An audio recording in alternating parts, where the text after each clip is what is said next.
తప్పిస్తారు ఎక్కువ కూలిస్తారు. అరే ఏదే బాబా, ఇప్పుడు మా చెల్లె పక్కూరు పోయిందనుకో బస్ కిరాయి అని ఆచాంతలు ఈ ముసలా ప్రజాప్రభుత్వం వచ్చినాక మహిళలకి ఉచిత బస్సు ప్రాణం పెట్టిందో. అమ్మా అవునా? అరే బస్ కిరాయి కూలి వస్తుంది కదా, కూలి పైసలు అబ్బా ఎంత మంచి ముచ్చట ప్రజాప్రభుత్వం బాగా మంచి చేస్తాను పని.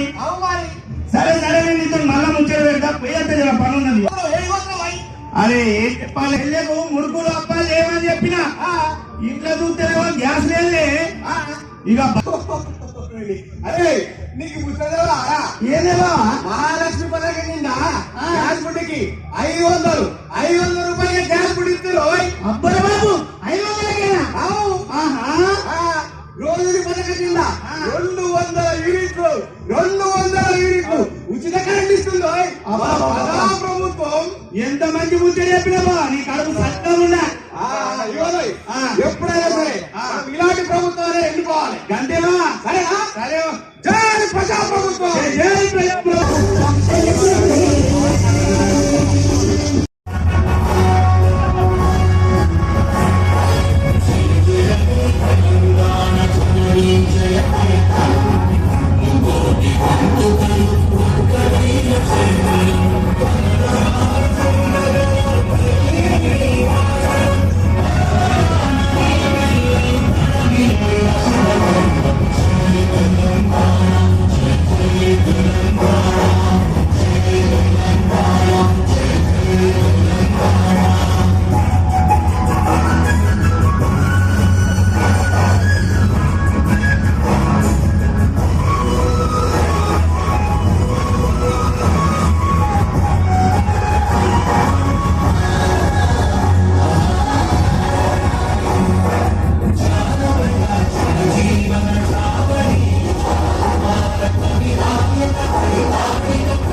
నమస్కారం.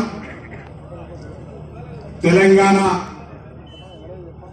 ఏర్పడి 10 సంవత్సరాలు దాటిపోయిన తర్వాత మీ అందరి ఆశీర్వచనంతో ఏర్పడ్డ ప్రజాపాలనలో రేవంత్ రెడ్డి గారు ముఖ్యమంత్రిగా, మంత్రివర్గం ఏర్పడి బట్టి విక్రమార్క గారు ఉప ముఖ్యమంత్రిగా, మీ అందరి ఆశీర్వచనంతో హుస్నాబాద్ శాసనసభ్యుడిగా, మంత్రిగా ఈరోజు రాష్ట్రంలో జరుగుతున్న ప్రజాపాలనలో భాగంగా రేజింగ్ తెలంగాణ 1 ఇయర్ పేరు మీద రాష్ట్ర వ్యాప్తంగా ఇటువంటి సాంస్కృతిక కార్యక్రమాలు జరుగుతూ ఉన్నాయి.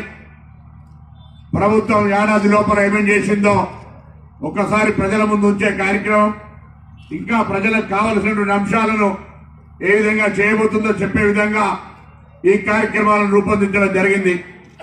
ఈ కార్యక్రమానికి గౌరవ జిల్లా కలెక్టర్ కంప్యూటర్ ట్రైనింగ్ కావచ్చు, రోబోటిక్స్ కావచ్చు, ఇతరత్ర అనేకమైనటువంటి ఒక పిల్లల అవగాహన, సాంకేతిక విప్లవం తీసుకొచ్చే విధంగా హుస్నాబాద్ లో ఏర్పడిన గౌరవ కలెక్టర్ గారు కానీ, మన ప్రాంతం నుంచి మాజీ సర్పంచ్ గా అనేక సాంస్కృతిక కార్యక్రమాలు నిర్వహించిన వంతర్పుల నాగరాజు గారు అదే పాటల రూపంలో చూసినారు, నృత్యం రూపంలో చూసినారు, అనేక కార్యక్రమాలు ఏ విధంగా జరుగుతున్నాయో చెప్పినారు. తప్పకుండా ఇది వీరికి మాత్రమే పరిమితం కాదు. ఎన్నికల ముందు చెప్పినటువంటి వాగ్దానం ప్రకారంగా, మీ ఇళ్లలో ఇచ్చిన గ్యారంటీ కార్డు ప్రకారంగా ఆ గ్యారెంటీ కార్డు అన్ని కూడా పనులు చేసే విధంగా కార్యాచరణ జరుగుతూ ఉంది.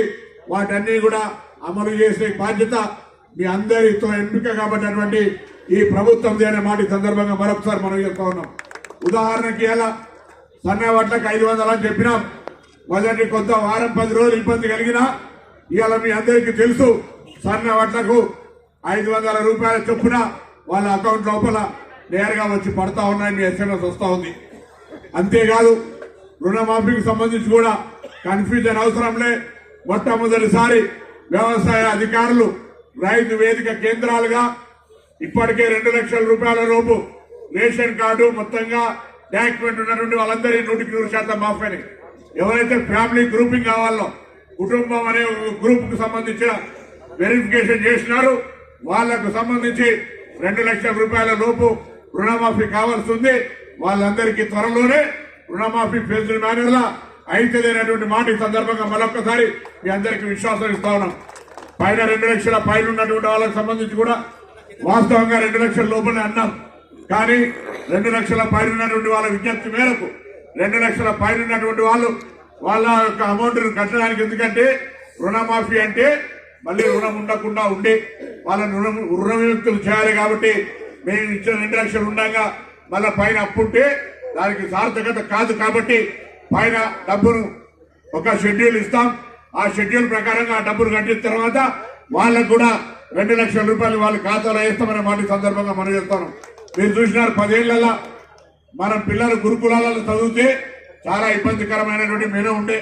వాళ్ళకు కూడా మెస్ ఛార్జీలు 40% హాస్పిటల్ ఛార్జీలు పెంచేయాలా.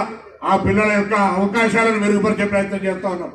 అంతేందుకు మనకు సంబంధించి అనేకమైన కార్యక్రమాలు, ఉదాహరణ ఈ ప్రాంతానికి సంబంధించి గుర్తు చేసుకొని కడతా అని పూర్తి చేయనటువంటి గౌరవేలి ప్రాజెక్టు కాలువలకు 431 కోట్ల రూపాయలు ఇచ్చినాం. స్థల సేకరణ 3 గౌరవ జిల్లా కలెక్టర్తో ఎప్పటికప్పుడు కూడా నిరంతరం పర్యవేక్షణ చేస్తా ఉన్నాం. దానికి కొన్ని నియమ నిబంధనలు 60 రోజుల నోటీస్ ఇవ్వాలి. ఇటువంటి కార్యక్రమాలు జరుగుతూ ఉన్నాయి. దయచేసి అందరూ కూడా సహకరించి కాలువల తవ్వకం ద్వారా ఈ ప్రాంతం అంతా కూడా ఎత్తైన ప్రాంతం సస్యశ్యామలంగా మారడానికి అవకాశం ఏమని కోరుతా ఉన్నాం. దాంతో పాటుగా సస్యశ్యామలం అయిన తర్వాత వాటిని ప్రాసెసింగ్ చేసే ఇండస్ట్రియల్ పార్క్ ఒకటి కావాలని స్థానిక పెద్దల సహకారంతో ఒక పార్కు ప్రతిపాదన చేసినాం. చిన్న చిన్న అవాంతరాలున్నా వారికి కూడా న్యాయపేస నష్టం జరగనేమని గౌరవ కలెక్టర్ గారు నేను మరొకసారి ఓపెన్ వేదిక ద్వారా కోరుతా ఉన్నాం. దయచేసి వాళ్ళు కూడా ఆ పార్క్ ఏర్పాటుకు సహకరించాలని కోరుతా ఉన్నాం. మిగతా విద్యాపరమైన అనేక అంశాలు, వైద్యపరంగా మొన్ననే 150 పడకల ఆసుపత్రిని త్వరలోనే ఫౌండేషన్ వేసుకోబోతా ఉన్నాం. అదేవిధంగా కరీంనగర్ నుంచి హుస్నాబాద్ రోడ్డు కావచ్చు, హుస్నాబాద్ నుంచి జనగామకు రోడ్డు కావచ్చు, ఇతరత్ర డబల్ రోడ్డు కావచ్చు, అనేకమైన కార్యక్రమాలు, త్రాగునీటి సమస్య, ఈ విధంగా అన్ని రకాలుగా అభివృద్ధి చేసేటువంటి ఒక ప్రయత్నంతో పాటుగా ఉపాధి అవకాశాలను మెరుగుపరిచేటువంటి ప్రయత్నంలో భాగంగా స్టెప్కార్ సంస్థను పెట్టి వాళ్ళందరికీ శిక్షణ ఇచ్చి ఉపాధి అవకాశాలను కూడా మెరుగుపరచాలని ప్రయత్నం చేస్తా ఉన్నాం. దయచేసి ఇక్కడ యువత ఆ స్టెప్కార్ సంస్థలో మున్సిపల్ ఆధ్వర్యంలో ఇక్కడ మరి మున్సిపల్ కాంప్లెక్స్ లో మల్లెపూడి చెట్టు దగ్గర ఏర్పాటు చేసిన దాంట్లో మీ పిల్లలకు ట్రైనింగ్ ఇప్పించండి. కంప్యూటర్ ఉంది, బ్యూటిఫికేషన్ ఉంది, మోటార్ రివైండింగ్ ఉంది, ఫ్రిడ్జ్ రిపేర్, అనేకమైన కార్యక్రమాలు ఉన్నాయి. దయచేసి ఒక్కసారి చూసి అందులో ఉన్న వాళ్ళందరూ కూడా శిక్షణ పొందమని కోరుతా ఉన్నా. అది కాక కూడా అనేకంగా ఈ ప్రాంతానికి సంబంధించి ఉపాధి అవకాశాలు మెరుగుపరచడం, విదేశాల్లో ఉండేటువంటి టామ్కామ్ ద్వారా అది కూడా త్వరలో ఒక ట్రైనింగ్ ఏర్పాటు చేస్తాం.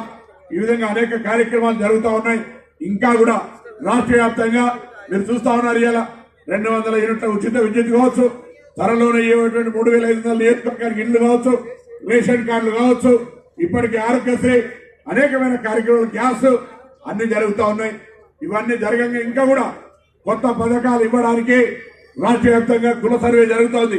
హుస్నాబాద్ నియోజకవర్గంలో ఎవరైనా ఆ సమాచార సేకరణకు సంబంధించిన అధికారి మీ దగ్గరికి రాకపోతే దయచేసి మీ ప్రాంత అధికారిని మీ ఇంటికి పిలుచుకొని ఆ మొత్తం సమాచారాన్ని మీరు ఇవ్వవలసిందిగా ఈ సందర్భంగా కోరుతున్నాం. ఇది దేశానికి దిక్సూచిగా తెలంగాణ రాష్ట్ర ప్రభుత్వం తీసుకునే ఒక గొప్ప కార్యక్రమం. ఎవరైతే వారికంతా అన్నట్టుగా అందరికీ న్యాయం చేయాలనే ఆలోచనతో జరుగుతున్న ఈ కార్యక్రమాన్ని కూడా అందరూ సహకరించాలని కోరుతూ ఉన్నాం. తప్పకుండా నేను ఒక మాట చెప్పిన, భవిష్యత్తులో హుస్నాబాద్ అంటే గౌరవం పెరిగే విధంగా ప్రయత్నం చేస్తా అని చెప్పిన తప్పకుండా ఒకటే సంవత్సరం పూర్తయింది.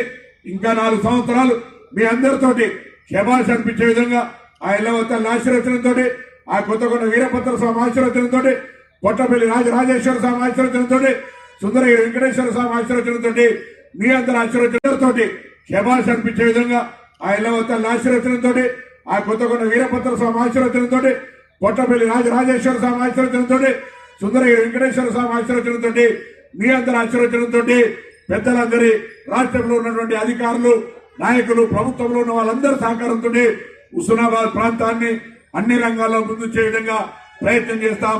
ఇది మొదటి సంవత్సరానికి సంబంధించిన రాష్ట్ర వ్యాప్తంగా జరుగుతున్నటువంటి సాంస్కృతిక కార్యక్రమాల భాగంగా వాళ్ళు ఇక్కడికి వచ్చినారు. రాష్ట్ర స్థాయి కార్యక్రమాలు చెప్పినారు. భవిష్యత్తులో హుస్నాబాద్ నియోజకవర్గం ఏం జరిగిందో కూడా ఇదే విధంగా కార్యక్రమాలు నిర్వహించే ప్రయత్నం చేద్దాం. అందరూ కూడా దయచేసి ఎక్కడైనా ఎప్పుడైనా శాసనసభ కార్యాలయం ఉంది, నా దగ్గర ఏం అభ్యంతరం, ఎవరైనా ఎప్పుడైనా కలవచ్చు. కానీ కొంతమంది ఎక్కువైనప్పుడు ఇబ్బంది అవుతుంది తప్ప ఎవరిని కలవడు దొరకడు అనేటువంటి పేరు లేకుండా అందరినీ కలిసే ప్రయత్నం చేస్తానని మాట మనం చేస్తూ మరొకసారి మీ అందరికీ ఈ సందర్భంగా ప్రభుత్వం డిసెంబర్ 3 అయితే నన్ను గెలిపించి ఏడాది అవుతా ఉంది. ఈ ఏడాది లోపల ఒక్కసారి సమీక్షించుకొని ఏ విధంగా అభివృద్ధి జరిగింది. ఇవాళ నేను నిర్వహిస్తున్న శాఖ ద్వారా ఆర్టీసీ రాష్ట్రం మొత్తం మీద మహిళలకు ఉచితంగా ప్రయాణం చేయించగలుగుతా ఉన్నాం. నేను నిర్వహిస్తున్న బీసీ శాఖ ద్వారా గురుకులాలు కొత్తవి పెట్టడమే కాకుండా మెచ్చార్జీలు పెంచే కార్యక్రమం జరుగుతూ ఉంది. కుల సర్వే జరుగుతూ ఉంది. ఈ విధంగా మీ శాసనసభ్యుడిగా, మంత్రిగా శాసనసభలో కానీ బయట కానీ ప్రభుత్వం పక్షాన ప్రజా సంక్షేమ విషయాల్లో మీ గొంతుగా వినిపించే ప్రయత్నం చేస్తా ఉన్నా. ఇంకా భవిష్యత్తులో మరింత సమర్థవంతంగా పనిచేయడానికి అన్ని రకాల ఆశీర్వచనం బలానీయమని కోరుతూ మీ అందరికీ నమస్కారం చెప్తూ సెలవు తీసుకుంటా ఉన్నాను.